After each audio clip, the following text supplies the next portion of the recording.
दानिश कुतुब में खुशामदीद। कभी ऐसा हुआ है कि दिल एकदम से बेवजह ही तेज तेज धड़कने लगे, या किसी छोटी सी बात पर दिमाग में ख्यालात का ऐसा तूफान आ जाए कि बस रातों की नींद ही हराम हो जाए। जैसे भीड़ वाली जगह पर घुटन सी होने लगे, किसी बड़ी मीटिंग से पहले हाथ बिल्कुल ठंडे पड़ जाएं, या किसी के मैसेज का जवाब ना आए तो दिमाग में हजारों मनफी बातें घूमने लगती हैं।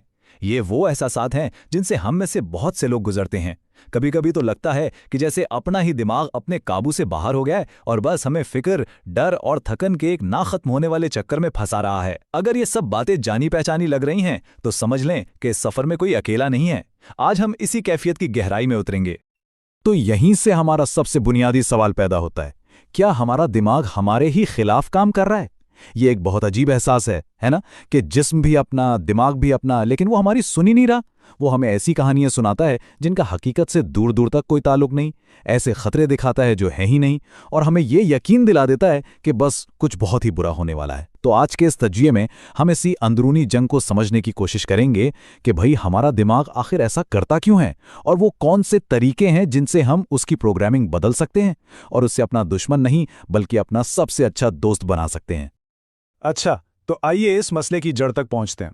देखें, बेचैनी को समझने के लिए सबसे पहले ये जानना जरूरी है कि ये किसी एक जगह से नहीं आती। हमारे दिमाग में बेचैनी पैदा करने वाले दरअसल दो बिल्कुल अलग अलग सिस्टम काम कर रहे हैं। एक है जिसे हम कहते हैं एमिगडाला, यानी हमारा महसूस करने वाला दिमाग। ये हमारे दिमाग का बहुत पुराना हिस्सा है। समझ लें कि ये एक चौकीदार की तरह है जिसका काम है खतरे को भांपना और फौरन अलार्म बजा देना। ये बहुत तेज और बहुत जज्बाती होता है। और दूसरी तरफ है कोर्टेक्स, यानी हमारा सोचने वाला दिमाग। ये दिमाग का नया समझदार हिस्सा है जो मंतिक और प्लानिंग करता है। ये बहुत समझदार तो है, लेकिन यही वो हिस्सा है जो क्या होगा अगर जैसे सवालों का जाल बुनता है और हमें परेशान करता रहता है।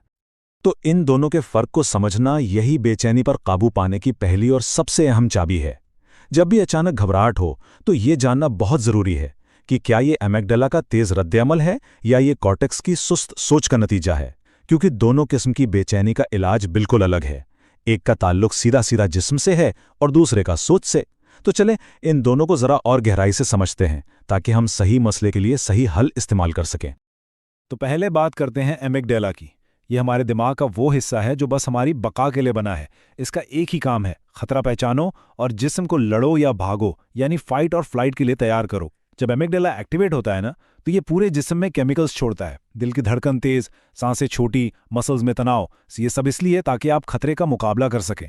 अब मसला तब होता है जब कोई असली खतरा तो होता नहीं, लेकिन एमिगडाला फिर भी अलार्म बजा देता है। अक्सर ऐसा किसी पुरानी भूली बिसरी याद की वजह से होता है। जैसे सोचें, बचपन में कभी भीड़ में खो जाने का डर लगा हो, तो आज भी किसी मॉल में जाते हुए अचानक वही घबराहट महसूस हो सकती है और हमें समझ भी नहीं आता कि ये हो क्या रहा है। ये खौफ बेकाबू और बहुत शदीद होता है।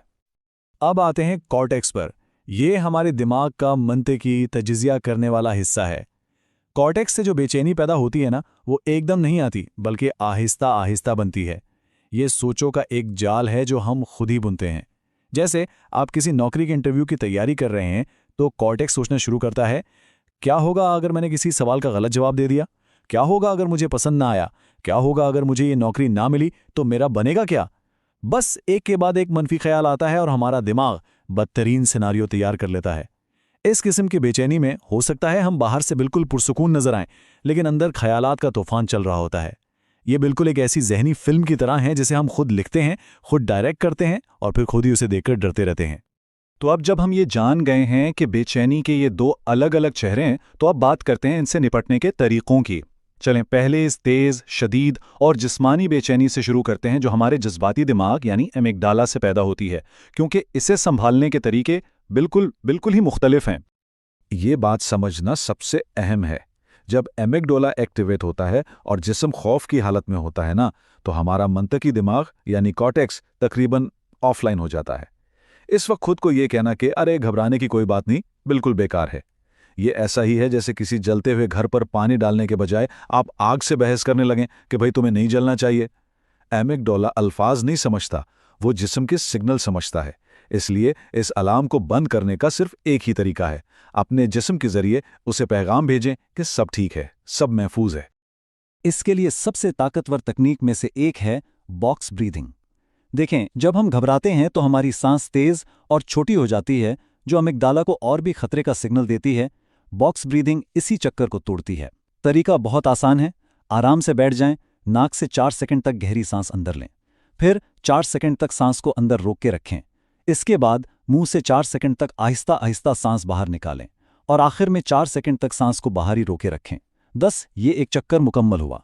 सिर्फ चंद बार ऐसा करने से ही आसाबी निज़ाम पर सुकून होने लगता है और दिमाग को पैगाम मिलता है कि खतरा टल गया है।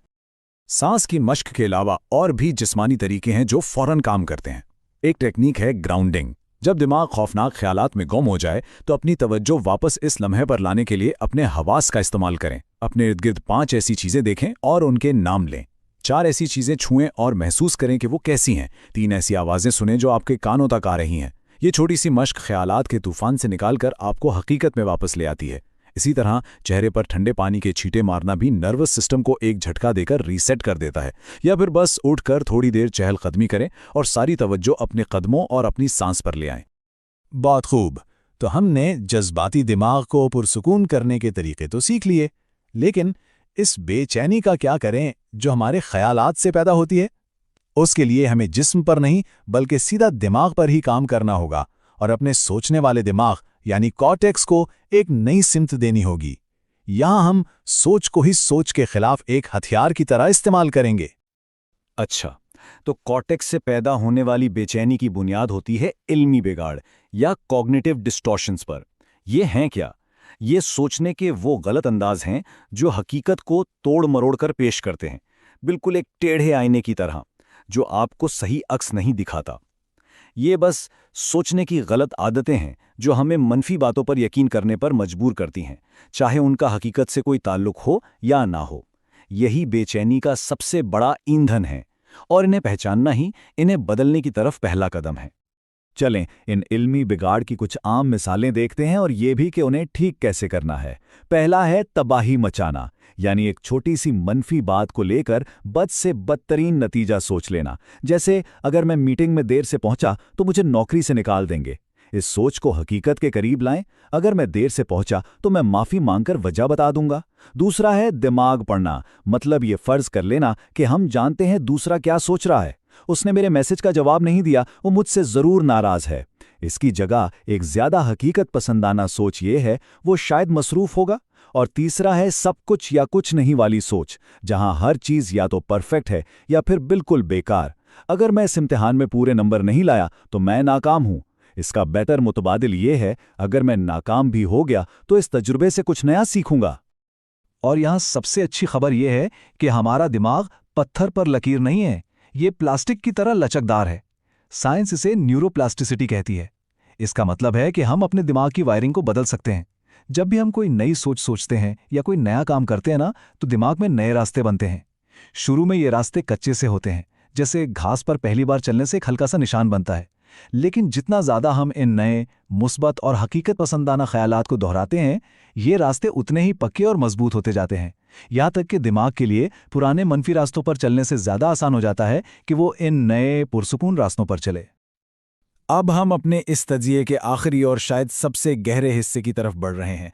देखें, हमने जिस्म को पुरसुकून करने और सोच को बदलने के तरीके सीख लिए, लेकिन एक ऐसी ताकत भी है जो इन सबसे बढ़कर है, और वो है कबूलियत की ताकत। ये बेचैनी से लड़ने के बजाय इसे समझने और इसके साथ रहने का फन है। हमारा जो पहला फितरी रद्देमल होता है वो ये है कि जब भी बेचैनी महसूस हो हम उससे भागें। हम खुद को मसरूफ कर लेते हैं, इस एहसास को दबाने की कोशिश करते हैं या उन जगहों और हालात से ही बचते हैं जहां हमें यह एहसास होता है। लेकिन इसमें एक बहुत बड़ा मसला है। जितना हम खौफ से भागते हैं ना, वो उतना ही बड़ा और ताकतवर होता जाता है। जब हम किसी चीज से बचते हैं तो हम अपने दिमाग को सिखा रहे होते हैं कि हाँ, ये चीज वाकई बहुत खतरनाक है, जिसकी वजह से अगली बार खौफ और भी ज्यादा शिद्दत से वापस आता है। तो भागने का मुतबादिल क्या है? कबूल करना। कबूल करने का मतलब ये बिल्कुल नहीं है कि आपको बेचैनी पसंद है या आप हार मान रहे हैं।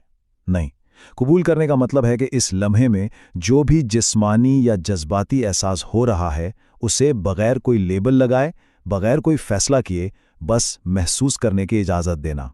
ये ऐसा ही है जैसे बारिश में खड़े होकर खुद को भीगने की इजाज़त देना, बजाय इसके कि आप बारिश को रोकने की कोशिश करें। जब आप बेचैनी के एहसास के साथ सिर्फ बैठते हैं, उसे महसूस करते हैं, तो आप अपने दिमाग को एक बहुत ताकतवर पैगाम भेजते हैं कि ये एहसास तकलीफदा हो सकता है, लेकिन ये खतरनाक नहीं है, और आहिस्ता आहिस्ता दिमाग इस झूठे अलार्म पर रद्द-ए-अमल देना कम कर देता है।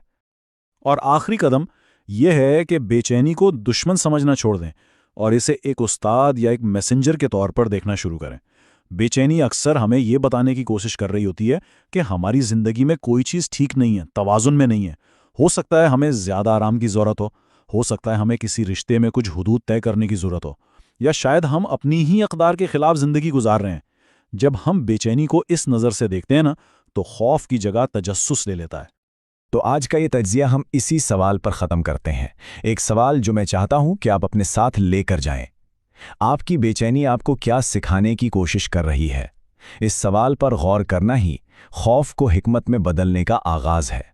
यह आपको ये समझने की ताकत देता है कि आपका दिमाग आपका दुश्मन नहीं, वो तो बस आपकी हिफाजत करने की कोशिश कर रहा है, भले ही उसका तरीका गलत हो। और जब आप इसे समझ जाएंगे तो आप इसे दोबारा सिखा सकते हैं और अमन की तरफ अपना रास्ता खुद बना सकते हैं। अगर इस तज्जिए से आपको अपने दिमाग की कारकर्दगी को समझने में कोई नई रोशनी मिली है, तो इसे अपने उन खानदान वालों और दोस्तों के साथ ज़रूर शेयर करें